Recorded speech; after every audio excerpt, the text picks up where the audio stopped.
वो मुस्कान, आप उसे पहचानते हैं? जो उतनी ही आकर्षक है जितनी खतरनाक और डरावनी।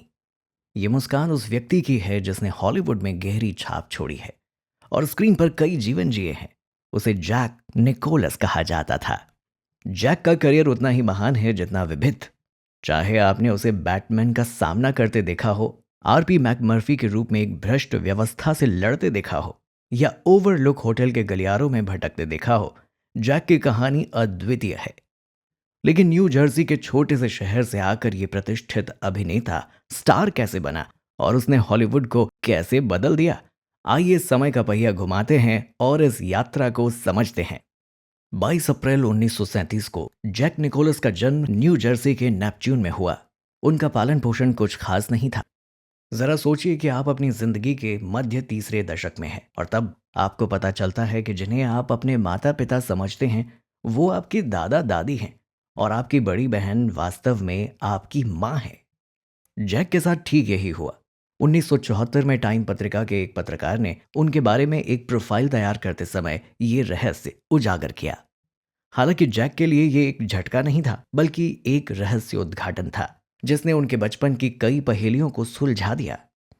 जैक, जो एक जटिल परिवार में पले बड़े थे, उन्होंने कला में सांत्वना पाई। हाई स्कूल से स्नातक होने के बाद वो लॉस एंजल्स चले गए, जहां उन्होंने एमजीएम के एनिमेशन विभाग सहित अलग अलग कई जगहों पर काम किया। ये वो चमक धमक वाली शुरुआत नहीं थी जिसकी आप एक भविष्य के हॉलीवुड आइकन से उम्मीद कर सकते हैं, लेकिन इसने भविष्य की सफलता की नींव रखी। जैक को यह अंदाजा नहीं था कि जल्द ही उनका करियर नाटकीय रूप से बदलने वाला था और वो अभिनय के क्षेत्र में प्रवेश करेंगे। जैक ने साधारण शुरुआत से लेकर छोटे छोटे टेलीविजन रोल और स्थानीय थिएटर प्रस्तुतियों में भाग लेना शुरू किया और धीरे धीरे उन्हें पहचान मिलने लगी। उनकी पहली फिल्म कौन सी थी? 1958 में द क्राई बेबी किलर नाम की एक लो बजट क्राइम फिल्म, जिसमें उन्होंने एक परेशान किशोर का किरदार निभाया। ये फिल्म भले ही बड़ी हिट नहीं थी, लेकिन उन्हें कैमरे के सामने खड़े होने का पहला अनुभव मिला। अगले दशक में जैक ने बी मूवीज के रूप में जाने जाने वाली छोटे बजट की फिल्मों में काम किया। भले ही इन्हें क्रिटिकल सफलता ना मिली हो, लेकिन इन फिल्मों ने जैक को अपने अभिनय कौशल को सुधारने का मौका दिया। लेकिन जैक की रुचि सिर्फ अभिनय तक सीमित नहीं थी। उन्होंने पटकथा लेखन में भी हाथ आजमाया और फिल्म निर्माण के अन्य पहलुओं को भी समझने की कोशिश की। उनके सबसे प्रसिद्ध कार्यों में से एक था 1967 की मनोविकृति पर आधारित फिल्म द ट्रिप, जिसे उन्होंने बी मूवी के मशहूर निर्देशक रॉजर कॉर्मन के लिए लिखा था।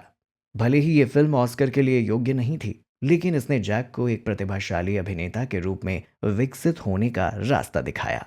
जैक को 1969 में इजी राइडर के साथ पहली बार बड़ा ब्रेक मिला। इस फिल्म में उन्होंने एक शराबी वकील जॉर्ज हैंसन का किरदार निभाया, जो दो बाइकरों की ड्रग से भरी यात्रा में फंस जाता है। उनके इस अद्भुत प्रदर्शन ने उन्हें सर्वश्रेष्ठ सहायक अभिनेता के लिए उनका पहला ऑस्कर नामांकन दिलवाया। दर्शकों ने पहली बार जैक के खास हास्य, जोश और विद्रोह के मिश्रण को देखा। अचानक वो हर किसी की जुबान पर छा गए थे और सिर्फ एक साल के बाद उन्होंने फिर से 5 इजी पीसेस के साथ दर्शकों को चौंका दिया।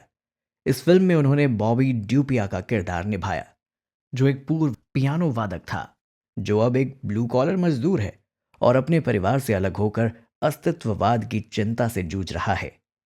ये भूमिका इतनी ईमानदार और सच्ची थी कि दर्शक इससे जुड़े बिना नहीं रह सके।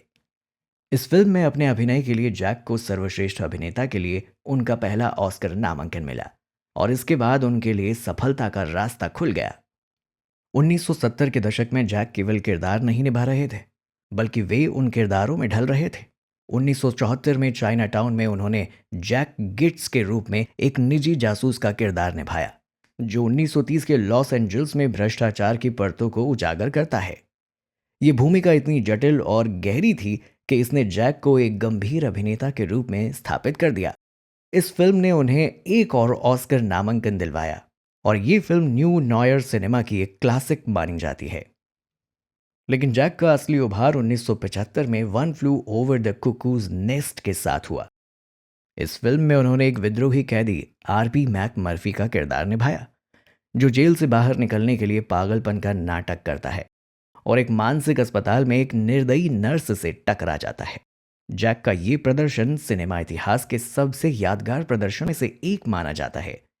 इस फिल्म में उनकी भूमिका ने उन्हें सर्वश्रेष्ठ अभिनेता का ऑस्कर दिलवाया और जैक निकोलसन हॉलीवुड में एक ताकतवर अभिनेता के रूप में स्थापित हो गए।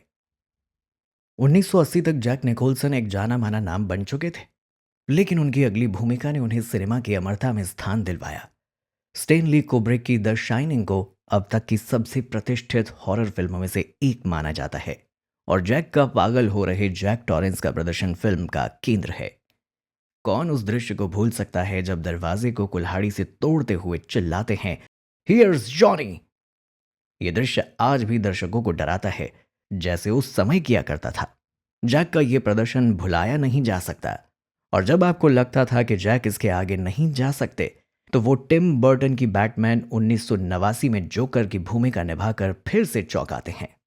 अपने पागलपन भरी मुस्कान और खतरनाक हास्य के साथ जैक का जोकर सिनेमा के सबसे प्रतिष्ठित खलनायकों में से एक बन गया। इस समय तक जैक सिर्फ एक अभिनेता नहीं रह गए थे, वो एक पॉप कल्चर आइकन बन चुके थे। जैक ने 1990 के दशक और उसके बाद भी अपनी गति को कम नहीं किया। उन्होंने दर्शकों को अपनी गहराई और विविधता से लगातार आश्चर्यचकित किया। 1997 की फिल्म as good as it gets में उन्होंने मेल्विन उडल का किरदार निभाया, जो एक नकारात्मक लेखक होता है लेकिन अंत में अपने दिल को खोलता है। इस भूमिका के लिए जैक को उनका तीसरा ऑस्कर मिला। द डिपोर्टेड 2006 में उन्होंने आयरिश माफिया के सरगना फ्रैंक कॉस्टेलो की भूमिका निभाई और एक बार फिर दर्शकों को अपनी गहन और साहसी भूमिका से रोमांचित कर दिया। लेकिन जैक ने हल्के फुल्के किरदार भी निभाए। द बकेट लिस्ट 2007 में उन्होंने मॉर्गन फ्रीमैन ने दो मरणासन्न व्यक्तियों का किरदार निभाया, जो मरने से पहले अपनी जिंदगी के सपनों को पूरा करने के लिए निकलते हैं। ये है जैक निकोलस की जिंदगी और विरासत, एक विद्रोही, एक किंवदंती और वो जिसने हमेशा चौंकाया। इस वीडियो को देखने के लिए धन्यवाद। यदि आप कालजयी प्रदर्शनों और अविस्मरणीय पात्रों के प्रशंसक हैं तो सब्सक्राइब करना ना भूलें और सिनेमा की दुनिया में और गहराई से उतरें।